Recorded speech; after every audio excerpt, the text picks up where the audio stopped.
Bismillahirrahmanirrahim. Rabbi zidni ilman warzuqni fahman waj'alni minas sholihin. Assalamualaikum warahmatullahi wabarakatuh. Perkenalkan, nama saya Mira Zakia Bahri dengan NIM 122701004. Pada kesempatan kali ini, hari Jumat tanggal 22 Maret 2025, bertempat di kosan saya di Cipadung, Bandung, saya akan menjelaskan dan mempraktekkan salah satu materi dari praktek ibadah kita kali ini, yaitu mandi besar. Jadi mandi besar ini merupakan suatu ibadah yang kita lakukan untuk mensucikan diri kita dari hadas besar. Mandi besar ini dilakukan karena beberapa hal, misalnya seperti selesai dari haid atau nifas, atau keluarnya junub atau air mani yang disebabkan karena berhubungan badan suami istri, lalu juga disebabkan karena mu'alaf atau masuknya seorang kafir ke Islam, lalu karena meninggal yang bukan syahid atau bukan meninggal dalam peperangan. Di kitab Bidayatul Hidayah yang kita kaji bersama saat ini, ada 5 tata cara mandi besar yang dijelaskan.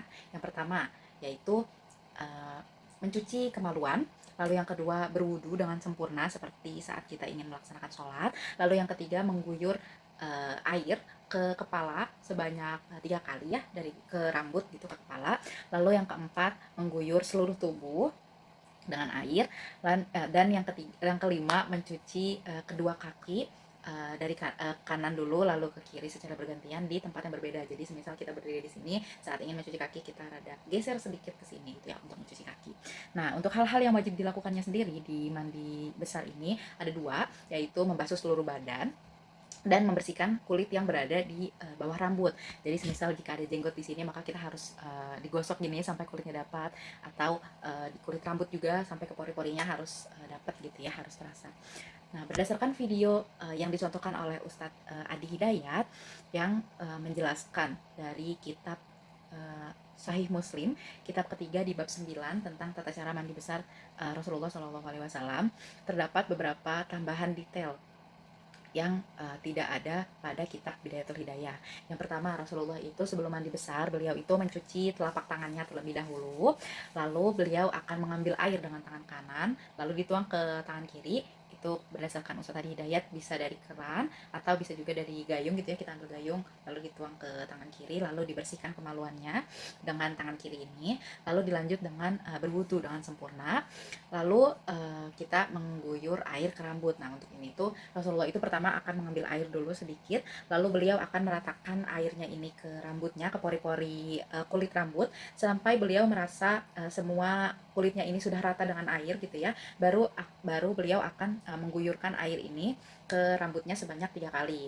Setelah itu dilanjut dengan sama ya, mengguyur seluruh badan, dibersihkan dengan sabun, lalu juga terakhir membasuh kedua kaki sampai ke mata kaki. Nah, ada perbedaan.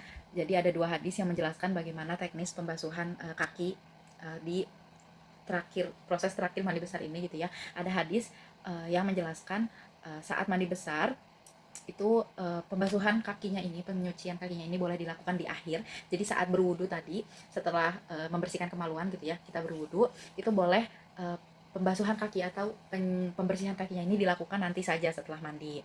Nah, tapi ada juga hadis yang menyebutkan bahwa di awal wudunya itu dilakukan dengan sempurna sampai ke kaki. Nah, jika itu dilakukan, maka step terakhir membersihkan kaki ini itu tidak perlu kita lakukan lagi.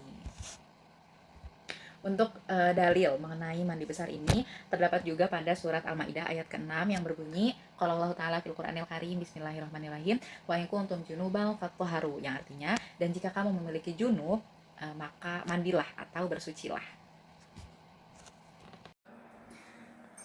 Bismillahirrahmanirrahim. Nawaitul ghusla li raf'il hadasil akbari fadzalillahi ta'ala.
Alhamdulillahirrahmanirrahim. Minggu prodaka. Alhamdulillahirrahmanirrahim. Azhabani laza wafani. Baik, alhamdulillahirrahmanirrahim, telah selesai penjelasan dan praktek mandi besar Pak yang saya lakukan pada kesempatan kali ini. Alhamdulillah, semoga ilmu yang sudah saya dapatkan di praktek ibadah ini akan selalu saya ingat dan akan selalu saya terapkan dan praktekkan di kehidupan saya sehari-hari nanti. Subhanakallahumma wa bihamdika asyhadu an la ilaha illa anta astaghfiruka wa atubu ilaik. Wassalamualaikum warahmatullahi wabarakatuh.